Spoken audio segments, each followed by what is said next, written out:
What's going on, everybody? It's Glenn for the latest news, and if you're new here, make sure you like, share, comment, subscribe, please. I appreciate you guys for tuning in.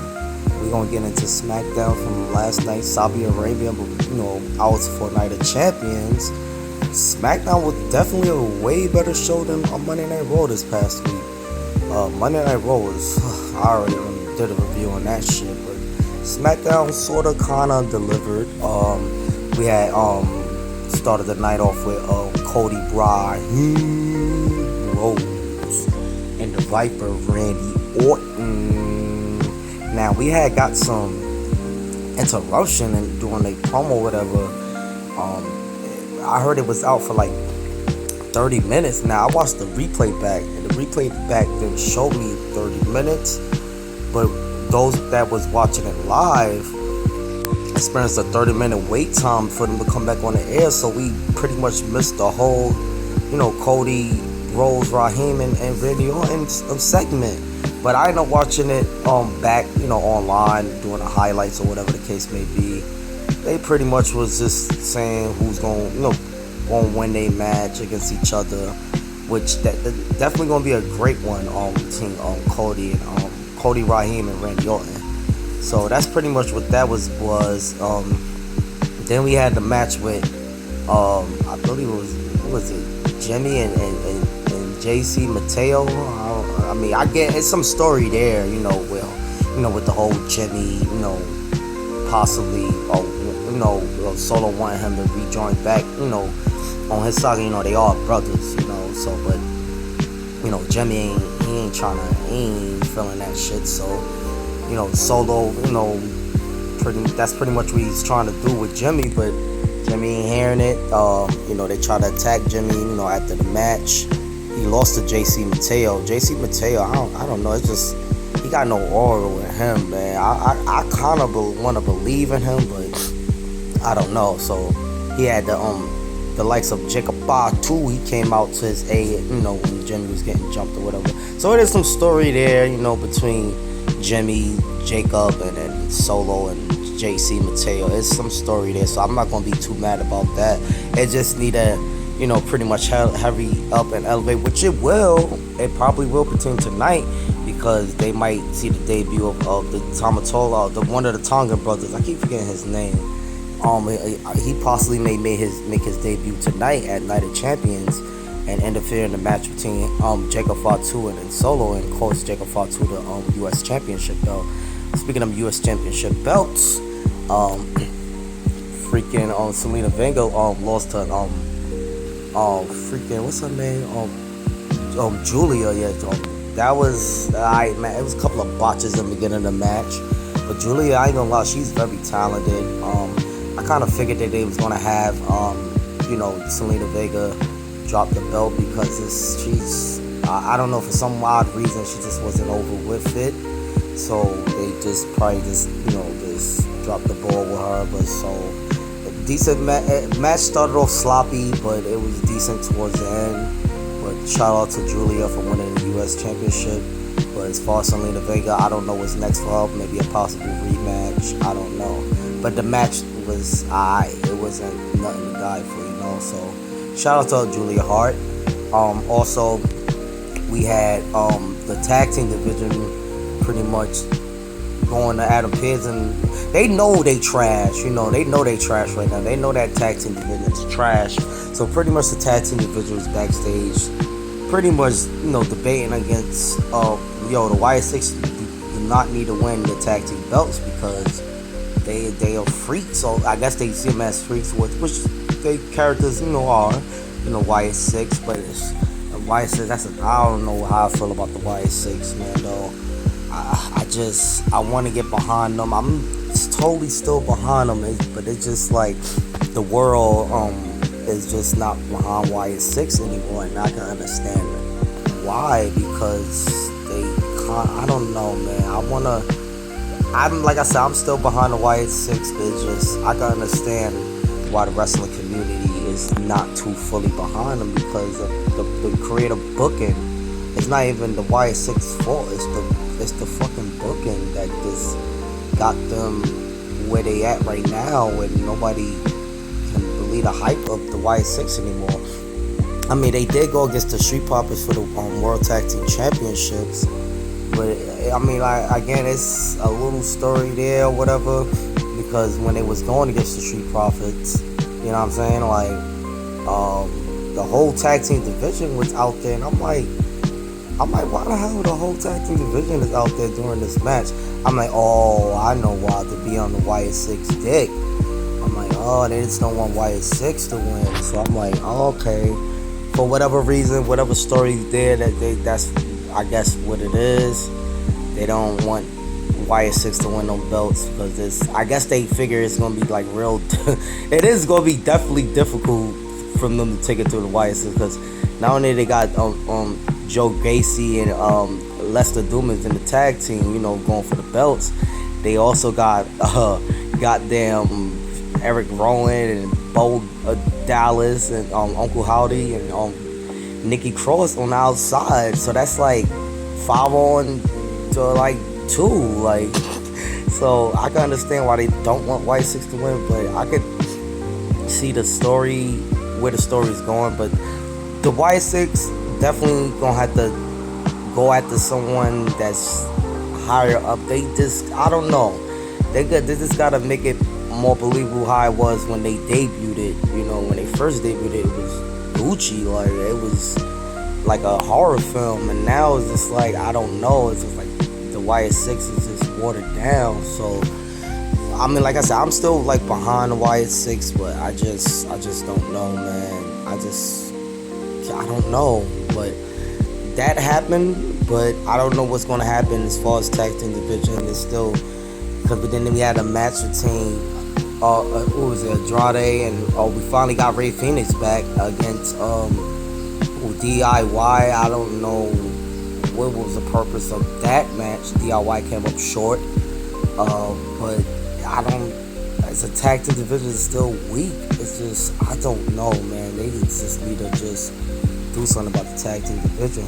They got potential for sure, but it's just, I don't know. It's not there anymore, you know. As far as tag team division, they just need to I don't know, man. But enough about that. We had that happen. We had a match between Nia Jax and Tiffany Stratton, last man women standing. But prior to that, we had Asuka and Jade Cargill pretty much talking about their match that they're gonna have at I believe I believe they're gonna have it tonight. You know, it's gonna be like qualified match for the Queen of the Ring or whatever. And then we had Naomi come out there, intervene, and just, you know, she's pretty much still on Jade Cargill nuts. So I mean, but it's still story there to tell, you know. So I'm not too mad at that. That happened, but it was okay or whatever. You know, we all know Jade Cargill gonna end up going over somehow on Asuka, return to Asuka. You know, it's good to see Asuka back. I'm a huge Asuka fan. You know, I love Asuka, man. I pick her over Io, and I like Io too, but Asuka's, she just always been that one, you know. But Nia Jax and Tiffany Stratton had a decent last man women's, you know, standing match. I'm not even gonna lie about that. That was a decent match, you know. Naomi she tried to intervene and cash in, you know, on the match, but that quickly got squashed, you know, quickly. And then, you know, Tiffany Stratton pretty much, you know, used the briefcase to her advantage on Nia Jax standing there. Once she saw that shit out there, like, she was just like, and that's pretty much what ended the match. She hit her with that shit, and Nia Jax fell through the table, and that was all she wrote. But I don't know if it wasn't for that. I ain't gonna lie, Nia Jax was going nuts. I ain't gonna lie. It was looking like a close call. As I said, that was a decent match. I'm not even gonna lie. That Tiffany Stratton and Nia Jax, they did their thing, man. Decent match, you know. The match took pretty much close the night, you know. What that mean for Nia, I don't know. As far as Naomi, she's still in the clear. Her cash in is still good, you know. She's still good with her cash in, so her briefcase is still safe, you know, for now. So that happened, but then the highlight of the night, man, was man, my boy CM Punk, or should I call him CM Punkanamics, man. I'm not gonna lie, wasn't expecting that at all from CM Punk. I knew he was gonna drop a pipe bomb 2.0 on Cena. I knew the gloves had to be off, but god damn, he brung it way back. I ain't gonna lie, when I had stepped away for a minute, Cena came out, talking whatever. I had stepped away, and then I heard that music playing. I came back and I saw Cena looking confused, and even I was looking confused. I'm like, what the fuck? I'm like, punkanamics. Mind you, they in Saudi Arabia, right? And that music start playing, and the Saudi fans start rehearsing the lyrics to that song. Like, that was so epic, man. Like, that was so epic, man, that they was reciting the lyrics to that theme song. The Sabi crowd, man. So CM Punk came out there, man, with the gear and cut a crazy, pretty much, old school John Cena, like, when he used to freestyle type of promo on Cena, and he killed Cena. I ain't gonna lie. He killed Cena, man. That was epic. I ain't gonna lie. That's being the most talked about thing right now. Now, like I said, as far as they match tonight, I don't know. A lot of people feel like Cena is gonna come out with not the cult personality persona, but like his old school thing. Nah, I don't think he's gonna do that though. But that would be fucking hilarious if he did come out as like the old school CM Punk with the hair, and yeah, that would be funny. But yeah, CM Punk, he ripped John Cena a new one, and then they was trying to make the comparisons of who did it better. Was it CM Punk? Was it Kurt Angle? I ain't gonna front, that Kurt Angle shit was hilarious and a classic too. Big Show one, I don't really quite remember his. I don't really. No, I think I kind of do, but it wasn't like memorable like Kurt Angle's and his shit. CM Punk now later days, and yeah, that was like epic. I ain't even gonna lie, that was funny as hell. Like, and then like I said, that's like the most trending thing now, right now. CM Punk coming out with the old John Cena gear, and the freestyle promo was, and like I was like weak the whole time. Like, damn. I said, damn. The Saudi Arabia crowd was not behind Cena after all of that, man. Cena got buried. Like, I know CM Punk got buried last week. John Cena got buried last night. God damn. The only way Cena could come back from this is pretty much going over on CM Punk, which he is. I don't see CM Punk winning, beating John Cena. At least not this time around. It'll probably be, I don't know if this is going to be their last and only match. It possibly could be, I'm hearing.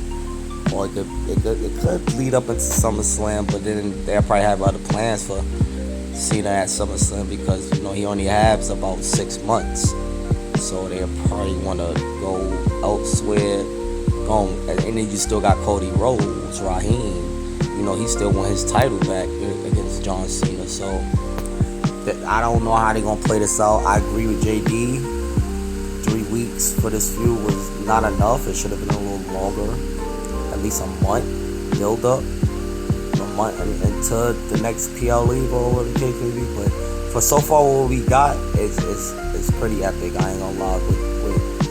With CM Punk did with John Cena with the punkanamics thing, or with Cena's old gimmick was, yeah, that's going to be talked about. That's one thing that's going to be talked about for years to come, and his original pipe bomb, and and then John Cena pipe bomb too against him too, man. But yeah, you guys, y'all thought about SmackDown.